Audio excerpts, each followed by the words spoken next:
자, 세 번째 소단원. 자, 혼합물의 분리에서 재결정과 크로마토그래피. 자, 그거 하기 전에 뭐 저번 시간 거 잠깐 볼까요? 저번 시간 거 뭐 간단해갖고요. 자, 식용유하고 물 같은 경우는 서로 섞이지 않는 액체 혼합물이니까 밀도차를 이용해서, 자, 상대적으로 가벼운 식용유는 밀도가 작은 식용유는 위, 밀도가 상대적으로 큰 물은 아래. 그래서 이렇게 분별 깔때기를 이용할 수 있다. 또 여러분, 바닷물에서 유출된 기름이 이렇게 위에 떠오르니까, 자, 이 밀도차를 이해해서 또 분류할 수 있고, 자, 이런 플라스틱 있죠. 플라스틱도 밀도가 다양하니까 밀도가 작은 거나 물보다 밀도가 큰 거로 밀도차로 분리할 수 있다. 거기에 대해서 했었죠. 자, 오늘은 세 번째, 재결정. 재는 다시란 뜻이죠. 그러니까 다시 결정을 만드는 거고, 크로마토그래피, 얘는 좀 설명을 할게요. 그래서 재결정과 크로마토그래피를 이용해서 혼합물을 분리. 어떤 게 있는지. 여러분, 천일염 알아요? 천일염. 천일염은 그냥 바닷물 자체를 그냥 증발시켜서 생긴 게 천일염이에요. 그래서 그 안에 보면 소금만 들어있는 게 아니라 다른 물질들도 많이 들어있어서 짠맛도 나고 쓴맛도 나기도 해요. 자, 근데 이 중에 또 어떻게 얻을 수 있는지, 그러면은 어떻게 하면 천일염에서 순수한 소금을 분리할 수 있는지 한번 생각해 보세요. 자, 그래서 이 첫 번째, 자, 재결정, 질산칼륨의 불순물 제거하기. 그래서 질산칼륨에다가 현재 뭐를 집어넣냐면 황산구리 2개를 집어넣었어요. 자, 그래갖고 질산칼륨과 불순물인 화합물을 황산구리를 어떻게 분리하는지 실험을 통해서 나왔거든요. 한번 영상을 볼게요.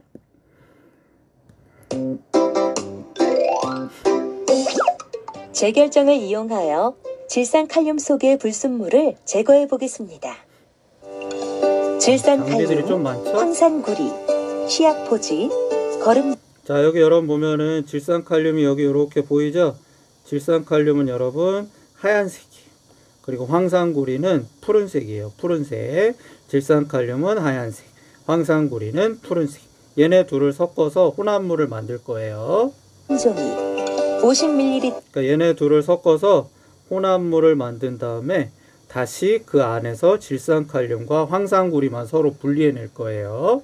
더 눈금 실린더 500ml 비커, 물 300ml 비커, 100ml 비커, 깔때기, 유리라떼, 약숟가락, 시험관 집게, 얼음, 스탠드, 고리, 핫플레이트, 전자저울, 실험복, 실험용 장갑과 면장갑, 보안경을 준비합니다.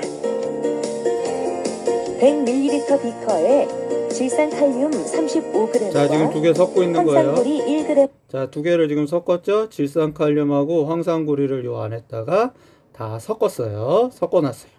이제 뭐 흔들면 완전히 섞이겠죠?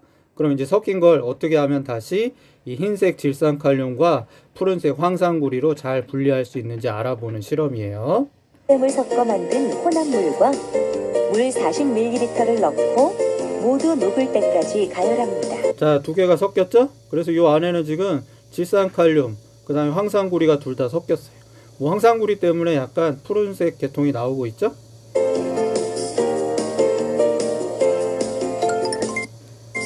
자, 그래서 일단 다 녹였어요.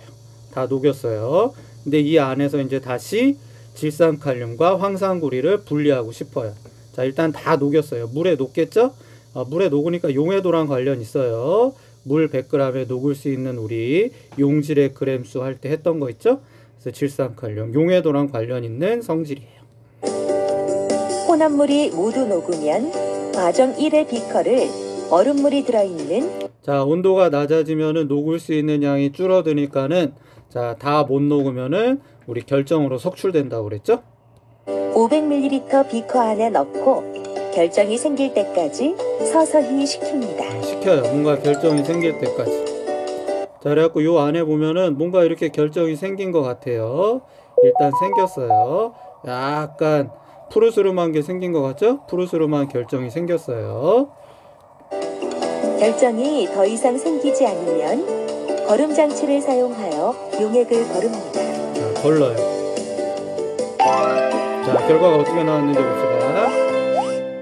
질산칼륨은 흰색이고 황산구리는 파란색입니다. 자, 그래서 시간이 거름 종이에 지나면 걸러진 물질은 흰색이므로 자, 육안으로 보면은 흰색이죠, 흰색. 자, 위에 생긴 거는 흰색이에요, 흰색. 그러니까 아까 우리 질산칼륨이 흰색이라고 그랬죠. 질산칼륨이 이렇게 결정으로 생긴 거예요. 아까 선생님이 푸르스름에서 황산구리가 섞였다고 헷갈릴 수도 있는데 실제로 푸르스름한 건 아직도 황산구리는 녹아있고 흰색 질산칼륨이 이렇게 녹아있다, 이렇게 결정으로 생겼다는 걸 알 수 있습니다. 질산칼륨이고 거름 종이를 통과한 물질은 파란색이므로 물에 녹아있는 황산구리입니다. 여기 밑에 있는 건 황산구리예요. 질산칼륨과 황산구리와 같이 용해도차가 큰 물질은 재결정을 이용하여 분리할 수 있습니다. 자, 그래서 질산칼륨은 지금 우리 따로 분류를 해냈죠? 자, 그리고 황산구리는 이거를 뭐 다시 끓이면은 요 안에 이제 황산구리만 남겠죠? 다시 증류를 사용하면은 황산구리를 분리할 수 있어요. 자, 그럼 우리 다시 책으로 돌아와 볼까요? 자, 책으로 돌아와 보면 정리하기는 여러분이 하면 되겠죠? 자, 그래서 우리 아까 그 실험들 다시 볼 거예요. 자, 우리 옛날에 용해도, 자, 용해도 우리 했었죠? 자, 기준이 뭐였냐면 물 100g. 자, 물 100g에 자, 최대로 녹을 수 있는 또는 결정이 생기기 시작할 때, 즉 무슨 상태에 도달했다는 거예요? 포화 상태 있죠? 포화 상태에 도달했을 때 용질의 그램수예요. 용해도라는 건, 자, 다시 얘기할게요. 물 100g에 최대로 녹을 수 있는 또는 결정이 생기기 시작할 때, 즉 포화 상태에 도달했을 때 용질의 그램수. 자, 여기 보세요. 황산구리랑 질산칼륨. 자, 질산칼륨은 온도에 따른 용해도 차이가 아주 크죠. 그래프가 막 증가해요. 반면에 황산구리는 온도에 따른 용해도 차이가 그렇게 크지는 않아요. 자, 그래서 봅시다. 입자 모형으로 나타낸 거. 자, 처음에는 자, 온도를 높여갖고 질산칼륨하고 황산구리, 우리 옛날에 물질의 특성할 때 이온 다 배웠죠? 자, 물에 다 녹였어요. 현재는 다 물에 녹아 있어요.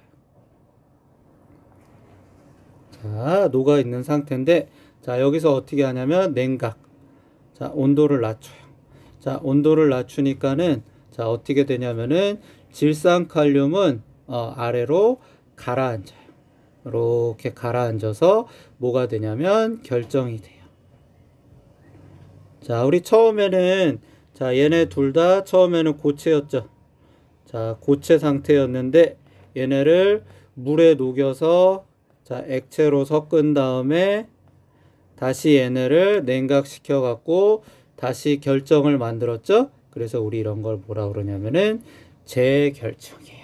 이때 질산칼륨, 여기 그래프 보면은 질산칼륨은 온도에 따른 용해도 차이가 엄청나게 크죠. 그러니까 얘는 온도를 낮춰도 쉽게 결정으로 변해요. 결정이 생기기 시작하니까는 질산칼륨이 먼저 결정으로 아래 가라앉아요. 그리고 얘를 어떻게 해요? 아까 우리 거름 종이에 거른다고 그랬죠? 거름 종이에 이렇게 거르면은 자, 위에는 누가 남냐면은 자, 질산칼륨이 이미 결정으로 바뀌었으니까 거름 종이를 통과하지 못하니까 위에 남겠죠. 자, 반면에 황산구리는 아직 액체 상태로 녹아 있으니까 거름 종이를 통과해 갖고 아래로 뚝뚝 떨어져요. 그래서 결정 상태의 질산칼륨과 아직도 이온 상태로 녹아있는 황산구리로 서로 분리를 할 수 있습니다. 이런 방법을 재결정이라고 해요. 왜? 처음에 고체였는데 액체로 녹였다가 다시 고체 결정으로 만들었기 때문에 재결정이란 말을 씁니다. 자, 그럼 밀줄 한번 칠까요? 아까 우리 질산칼륨하고 황산구리 일단 물에 넣고 가열한다고 그랬죠? 처음에는 무슨 상태였죠? 고체 상태였어요. 자, 물에 넣고 가열해서 모두 녹이면 뭐 액체로 녹아 있겠죠? 용액 상태로 존재하겠죠? 용액 상태로 존재하다가 다시 냉각시키니까 질산칼륨이 고체 상태인 다시 결정이 생겼다. 결정이 석출된다. 우리 석출은 용액 속에서 용질이 결정 형태로 나오는 것. 이런 걸 좀 어려운 말로 석출이라고 그래요. 자, 그래서 왜 질산칼륨만 이렇게 됐냐? 그럼 아까 그래프에 얘기한 것처럼 질산칼륨이 온도에 따른 용해도 차가 크기 때문이에요. 물론 온도를 더 낮추면, 아주 낮추면은 황산구리도 아래로 가라앉긴 가라앉아요. 그럼 어떻게 돼요? 의미가 없죠. 질산칼륨도 결정이 생기고 황산구리도 온도를 낮춰서 둘 다 결정이 생겼다. 우리가 하고 싶은 건 얘네 둘을 분리하고 싶은데 온도를 막 냉동실에 넣어서 영하로 낮춰갖고 둘 다 결정을 만들어 보면은 분리의 의미가 없잖아요. 그러니까 온도를 낮춰서 일단 질산칼륨이 먼저 결정으로 생기기 시작하면 이제 더 이상 온도를 낮추지 않고 분리를 시키는 거예요. 자, 이것처럼 두 물질의 온도에 따른 용해도 차. 자, 이거를 이용해서 불순물 제거. 자, 여기서는 황산구리가 불순물이었죠? 황산구리가 불순물이고, 자, 순수한 물 결정을 얻는 방법. 이때 순수한 결정은 우리 질산 칼륨이었죠? 그래서 이런 방법을 계속해서 반복하면은 재결정하고 또 재결정하고 또 재결정하면은 순수한 물질의 질산 칼륨을 얻을 수 있어요. 이런 방법을 재결정이라고 합니다. 자, 그래서 어떤 데 많이 쓰이냐면은 여러분 이거 아스피린 있죠? 아스피린. 부모님 중에 아스피린을 드시는 분도 있어요. 해열, 진통제로도 많이 쓰고, 여러분 심혈관 질환, 심장마비나 뭐 그런 거에도 약으로 많이 먹기 때문에 어른들 중에도 아스피린을 드시는 분들이 많아요. 자, 그래서 얘는 합성 의약품이에요. 인간이 처음으로 만든 이렇게 화학품을 만들어서 인간이 인위적으로 만든 최초의 합성 의약품이에요. 근데 처음에는 불순물이 많이 포함되어 있어요. 아스피린 약 성분 말고 다른 성분도 섞여 있으니까 계속 재결정을 반복해 갖고 우리가 필요한 합성 의약품만 만들어내는 재결정을 이용한 의약품이에요. 그리고 우리 요 제제염이라고 그래서는, 자, 제제염은, 자, 일단 천일염 있죠. 천일염. 우리 아까 천일염은 그냥 바닷물을 증발한 거예요. 바닷물 증류시킨 거죠. 자, 그럼 나중에 그 안에 이제 가루들이 나오겠죠. 자, 근데 그 안에는 천일염 속에는 소금만 들어있는 게 아니라 다른 물질도 막 들어있어 갖고 쓴맛도 난다고 그랬죠. 자, 근데 이 천일염을 다시 가열해요. 물에 놓고 가열해서 다시 또 증발하면은 누구만 얻을 수 있냐면 소금만 얻을 수 있어요. 소금.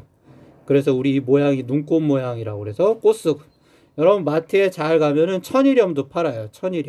천일염은 말 그대로 바닷물을 그냥 바닷물을 그냥 증발시켜 갖고 햇빛에 증발시켜 갖고 얻은 성분이에요. 그래서 여기에는 소금 말고 다양한 성분들이 섞여 있고요.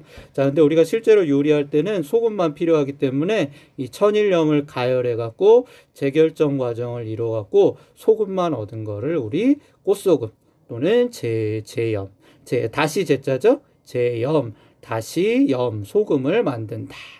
그래서 이 경우에 꽃소금의 경우에는 불순물의 비율이 1에서 2%로 낮아서 쓴맛은 거의 없고 짠맛만 난다는 걸 우리가 알 수 있습니다.